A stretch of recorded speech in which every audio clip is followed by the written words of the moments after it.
신앙 고백 드리겠습니다. 전능하사 천지를 만드신 하나님 아버지를 내가 믿사오며 그 외아들 우리 주 예수 그리스도를 믿사오니 이는 성령으로 잉태하사 동정녀 마리아에게 나시고 본디오 빌라도에게 고난을 받으사 십자가에 못 박혀 죽으시고 장사한 지 사흘 만에 죽은 자 가운데서 다시 살아나시며 하늘에 오르사 전능하신 하나님 우편에 앉아 계시다가 저리로서 산자와 죽은 자를 심판하러 오시리라. 성령을 믿사오며 거룩한 공예와 성도가 서로 교통하는 것과 죄를 사하여 주시는 것과 몸이 다시 사는 것과 영원히 사는 것을 믿사옵나이다. 아멘. 찬송가 312장 찬송 드리겠습니다. 너 하나님께 이끌리어 일평생 주만 바라면 어려울 때 힘 주시고 언제나 지켜주시니 주 크신 사랑 믿는 자 그 반석 위에 서리라. 너 설레는 맘 가다듬고 희망 중 기다리면서 그대로신 주의 뜻과 사랑에 만족하여라. 우리를 불러주신 주 마음에 소원하신다.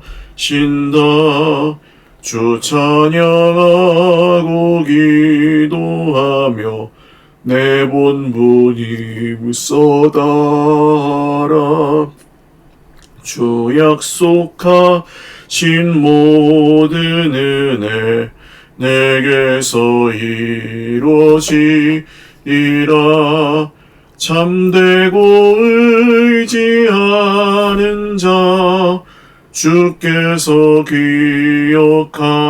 기억하시리. 아멘. 하나님 말씀 역대하 21장 2절에서 20절까지 말씀입니다. 한 목소리로 읽겠습니다. 여호사밧의 아들 여호람의 아우들 아사랴와 여히엘과 스가랴와 아사랴와 미가엘과 스바디아는 다 유다왕 여호사밧의 아들들이라.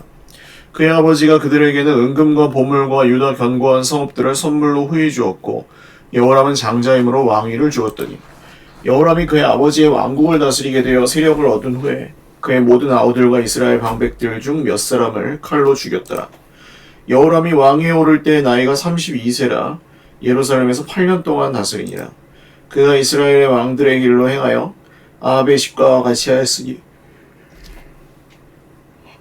이는 아합의 딸이 그의 아내가 되었습니다. 그가 여호와 보시기에 악을 행하였으나 여호와께서 다윗의 집을 멸하기를 즐겨하지 아니하셨음은 이전에 다윗과 더불어 언약을 세우시고 또 다윗과 그의 자손에게 항상 등불을 주겠다고 말씀하셨습니다라.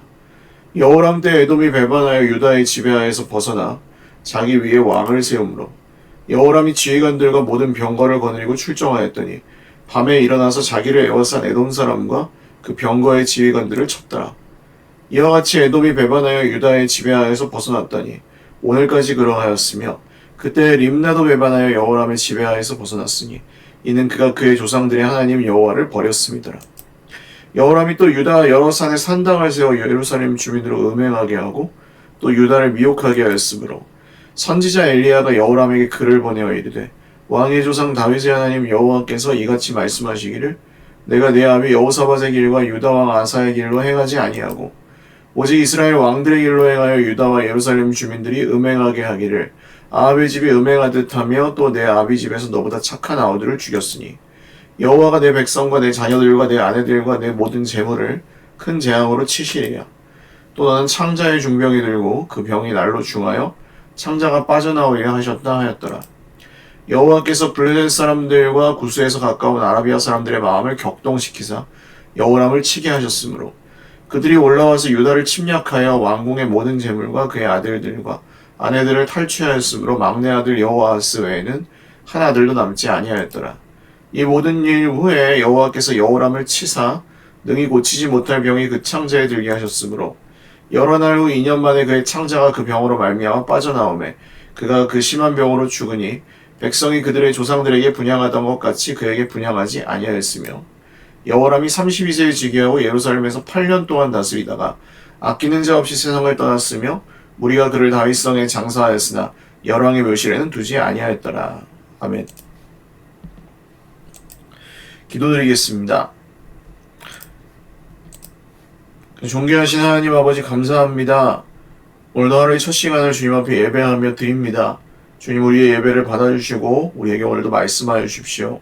그 말씀 안에 주님이 주시는 기쁨과 소망을 풍성히 누리게 하시고 오늘도 주의 백성들 모두에게 영육간의 강건함을 허락하여 주옵소서. 이제 추석 연휴 마지막입니다. 주님 또 새롭게 다시금 힘을 얻어 주님이 주신 삶을 성실하고 겸손하게 잘 살아갈 수 있도록 저희 모두에게 은혜 베풀어 주시고 특별히 환우들을 기억하여 주사 주님이 치유하시고 회복하여 주시옵소서. 감사하옵고 예수님의 이름으로 축복하며 기도 올리옵나이다. 아멘. 할렐루야. 오늘도 하나님의 은혜와 평강으로 풍성한 하루 누리시기를 바랍니다. 여호람이라는 왕의 즉위 이후에 있었던 일들입니다. 여호람, 요람이라고 부르기도 하고 북이스라엘에도 요람이 있어서 같은 이름입니다. 근데 여기는 유다왕 요람, 여호람이고요. 이 여호람은 유다의 악한 왕 중에 한 명입니다. 그 유다 왕의 왕들의 역사를 살펴보면 꼭 선한 왕이 아버지라고 해서 아들이 똑같이 선한 왕으로 하나님을 잘 섬기고 그렇게 하지 않습니다. 이게 참 잘 이어지면 좋겠는데 그렇지 않고 히스기야라는 왕의 아들이 유다 최악의 왕이었던 므낫세였고 오늘 이 여호사밧 왕의 아들이 또 악한 왕 여호람 왕입니다. 그래서 사실 올해 우리 교회 표어가 믿음의 유산을 계승하는 공동체라고 하고 있는데 계승하는 것이 유산을 계승하는 것, 믿음의 유산을 특별히 계승하는 것이 얼마나 중요한 일인지를 이 역대기 성경은 우리에게 보여주고 있습니다. 이 여호사밧의 아들, 여호람의 아들, 그 여호람과 그의 아우들에 대한 얘기가 나왔는데 여호람이 왕이 되고 나서 그 모든 아우들과 이스라엘 방백들 중 몇 사람을 칼로 죽이게 되었습니다. 형제의 난이 말하자면 벌어졌습니다. 그런데 일방적인 그 왕위에 오른 여호람 왕의 그 대군들을 일방적으로 학살하는 그런 왕자의 난이었습니다. 여호람 왕의 특징은 북이스라엘 왕들의 길을 걸었다. 이렇게 나오거든요. 그러니까 북이스라엘 왕들의 길이 뭐냐면 자기 왕위를 위해서는 물불 가리지 않고 자기 형제든 가족이든 신하든 다 죽일 수 있는 그런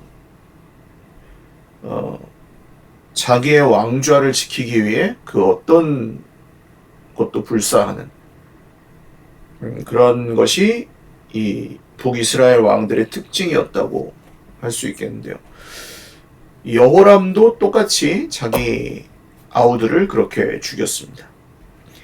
그리고 아합의 딸과 혼인을 했기 때문에 또 북이스라엘 최악의 왕으로 손꼽히는 이 아합과 이세벨의 딸과 혼인을 해서 북이스라엘의 풍습을 또 배웠을 수도 있죠.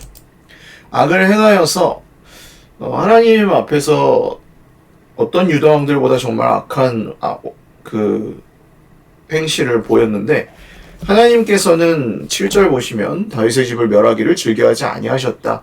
왜냐하면 언약을 세우셨고 다윗과 그의 자손들에게 항상 등불을 주겠다고 말씀하셨기 때문이다.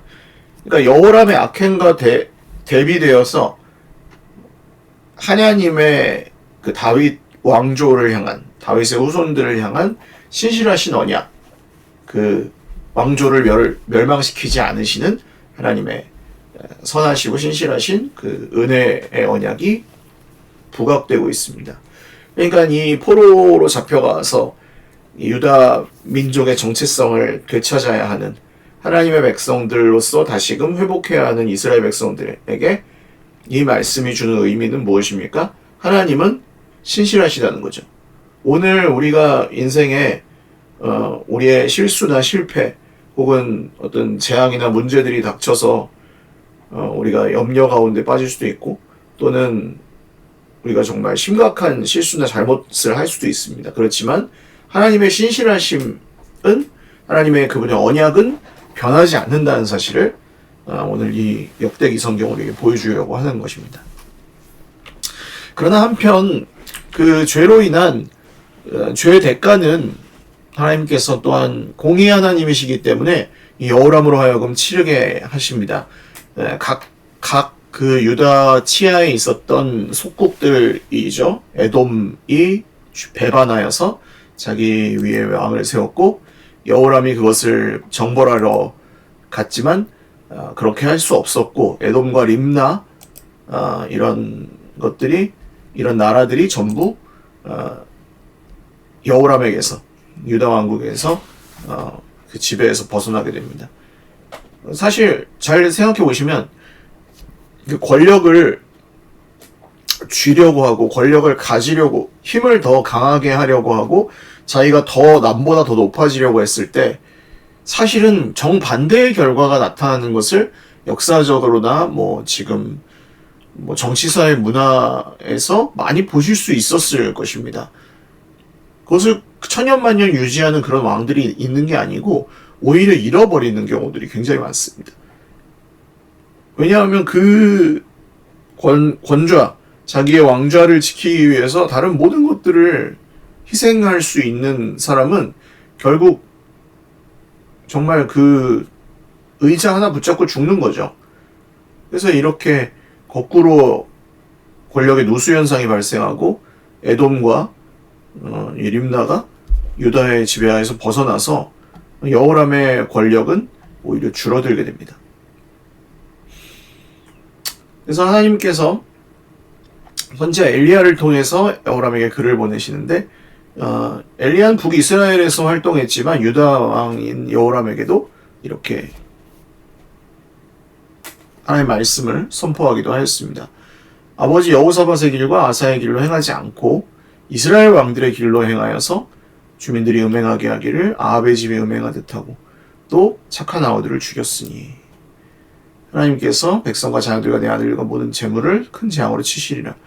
유다 왕국이 지금 이 여호람의 때에 왕국이 어려운 게 아니었습니다. 경제적으로나 군사적으로나 강성했고 이 여호람이 그야말로 자기의 그 이익을 지키기 위해서 얼마나 애를 썼겠어요. 그래서 그런 것들이 있었는데 하나님께서 말씀하십니다.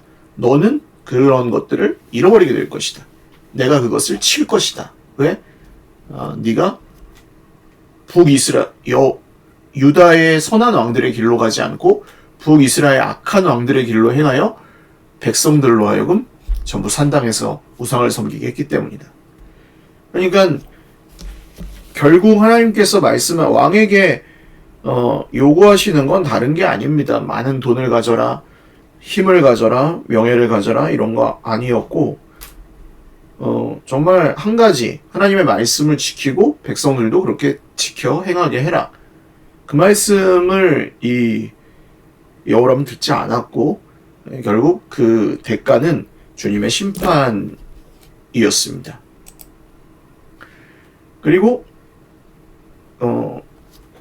그 자기 행위에 대한 징벌로서 병이 나오는 것은 성경에 그렇게 흔하지 않습니다. 생각보다 흔하지 않습니다. 하나님께서 병으로 사람을 치시고 심판하시는 일들은 그렇게 자주 나오지 않는데 이 여호람에게는 특별히 하나님께서 말씀하십니다. 창자의 중병이 들어서 그 병이 창자가 빠져나올 정도가 될 것이다. 그래서 이 말씀이 이제 선포되었고 심판의 말씀이 선포될 때도 여러분 오해하시면 안 되는 것이 심판의 말씀이 선포가 되고 그 다음에 한참 있다가 이 심판이 이루어지거든요. 오늘 말씀도 보시면 이후에 여호람이 뭐 이제 자기 전쟁을 겪고 다른 민족들에게 침략을 당하고 그 다음에 자기 몸에 병이 들고 하는 것들이 또 시간이 걸려요. 그러니까 하나님 말씀이 선포되고 그 다음에 말씀 계시 먼저 그 다음 행동 계시로 이루신다 그랬죠. 그 신실하시다는 하나님의 속성. 그 심판의 메시지를 왜 주시겠습니까? 그냥 심판하시면 되는데 말씀 안 하시고 그냥 바로 심판하고 재앙 내리시면 되는데 왜 말씀하시겠습니까? 예, 그 말씀과 심판 사이에 시간을 주시는 거죠. 기회를. 내가 너에게 기회를 주마 이런 말씀은 안 하시지만 그냥 기본적으로 하나님께서 말씀하신 다음에 행위를 이루시는 그 하나님의 행동의 구조 속에 이 언약의 성취가 이렇게 되는 그 구조 속에 이미 하나님의 은혜가 담겨 있습니다. 여호람아 돌아와라 회개해라. 네가 돌아오고 회개한다면 내가 너에게 내린 징벌들을 내 신실함을 포기하면서라도 거두어 주겠다. 사울 왕 때로부터 지금 여기 여호람까지 계속 하나님께서 심판의 메시지를 내리실 때는 언제나 그 심판이 즉결 처분이 아닙니다. 하나님께서 유예를 두시고 그 사이에 기회를 주신다고 보셔야 합니다. 만약 우리 인생 가운데 어떤 심판과 재앙의 말씀이 이루어지고 있는 것이 있다면 그것도 역시 마찬가지 맥락에서 보아야 할 것입니다. 주의 백성들을 하나님께서 망하게 하려고 심판을 내리시는 게 아닙니다. 말씀을 주시고 회개하고 돌아오기를 원하고 계십니다. 돌이켜서 주님을 향하기를 기다리고 계십니다. 그렇다면 우리는 어떻게 반응해야 되겠습니까? 말씀을 듣고 돌이키면 됩니다. 말씀을 듣고 하나님께 뉘우치면 됩니다. 회개하고 유턴하면 됩니다. 여호람은 이 말씀을 다 듣고도 회개하지 않았습니다. 끝까지 회개하지 않고 그 병에 실제로 들어서 죽었다. 이것이 여호람의 결말이었고 그가 받고자 하던 존경 하나도 받지 못했습니다. 그가 지키고자 하던 왕좌 제대로 32세에 즉위했는데 고작 8년 정도밖에는 다스릴 수가 없었습니다. 천년만년 다스릴 것 같았지만 그렇지 못했다는 것이죠. 그에게는 기회가 있었을 것입니다. 말씀이 선포되고 나서 죽을 때까지. 그러나 돌아오지 않았다는 것. 결국 돌이키지 않았습니다. 그 모세가 불뱀에 물린 이스라엘 백성들에게 광야에서 그 장대 위에 높이 구리뱀을 만들어서 달았던 사건을 여러분 기억하십니까? 하나님께서 심판을 내리시고 그 다음 모세를 통해서 다시 구원의 길을 여셨던 게 그 구리뱀인데요. 그 구리뱀을 끝까지 쳐다보지 않고 죽은 사람들이 있었다는 얘기죠. 거기 죽은 사람들이 그렇게 많았다는 것. 보면 고개를 돌리면 살 수 있습니다. 쳐다보면 살 수 있습니다. 말씀을 듣고 잘못했습니다 하면 살 기회가 있습니다. 구원의 길이 있습니다. 그런데 이렇게 끝까지 돌이키지 않습니다. 그게 심판의 결과예요, 결국. 언제나 기회가 있을 거라고 생각해서는 안 됩니다. 말씀이 선포되었을 때 즉각적으로. 나중에 신약 성경에서 보시면 슬피 울며 바깥에 어두운 데 쫓겨나서 슬피 울며 이를 갈미 있으리라 이런 말씀들이 나오는데요. 슬피 울며 이를 간다는 것이 잘못했어요. 제발 한 번만 더 기회를 주세요. 그런 게 아닙니다. 뿌드득 이를 갈면서 하나님을 원망하고 끝까지 돌이키지 않는 고집 부리고 그런 뜻입니다. 끝까지 고집 부리고 돌이키지 않는 자기가 죽을 줄 알면서도 고집을 부리는 사람 자기가 손해를 보면서도 그 고집을 꺾지 않는 사람 하나님께서 기뻐하지 않습니다. 하나님께서 기뻐하지 않으십니다. 절대로. 그가 아무리 평생에 선한 일들을 했어도 하나님은 그 고집을 결코 기뻐하지 않으십니다. 그러니까 사실 진짜 예수님의 백성들이 하나님의 사람답게 사는 길은 조금 더 미안하다고 말하고, 조금 더 자기 잘못을 인정할 줄 알고, 조금 더 유연한 사고를 가질 줄 알고, 무조건 원망하거나 남 탓하거나 하지 않고 자기에게 뭔가 잘못이 있지 않을까라고 생각하면서 회개하기도 하고, 또 지나간 역사를 통해서 배우되 어떤 자기만의 틀을 갖고 계속해서 고집하고 그거랑 틀린 사람들은 다 적으로 돌리는 그런 삶 말고, 정말 토론할 줄 알고 대화할 줄 알고 소통할 줄 아는 그런 삶, 이런 삶이 사실은 주님께서 이렇게 여호람의 비참한 말로를 통해 우리에게 보여주려는 삶 아닐까요? 고집 부리지 않는 삶. 그렇게 하나님께 맞기 전에 돌이키는 삶. 하나님 말씀, 심판의 말씀이 이루어지기 전에 기회를 주실 때 회개하는 삶. 이런 삶이 오늘도 저와 여러분에게 계속 되실 수 있기를 주님의 이름으로 축원을 드립니다. 기도하겠습니다. 하나님 감사합니다. 오늘도 주님의 은혜를 찬송합니다. 우리에게 은혜 주셔서 감사합니다. 우리를 살려주셔서 감사합니다. 말씀을 통해서 기회를 주실 때 듣겠습니다. 그리고 회개하고 돌이키겠습니다. 오늘도 제 고집을 꺾습니다. 오늘도 제가 다 옳다고 믿고 주장하는 그런 완고한 마음을 내려놓습니다. 조금 더 미안하다고 말할 줄 아는 사람으로 살겠습니다. 감사를 표현하면서 살겠습니다. 사랑하면서 살겠습니다. 주님, 우리를 긍휼히 여겨주십시오. 감사하고 예수님의 이름으로 기도드립니다. 아멘. 네, 감사합니다. 오늘도 주님 안에서 복된 하루 되시기 바랍니다. 사랑하고 축복합니다.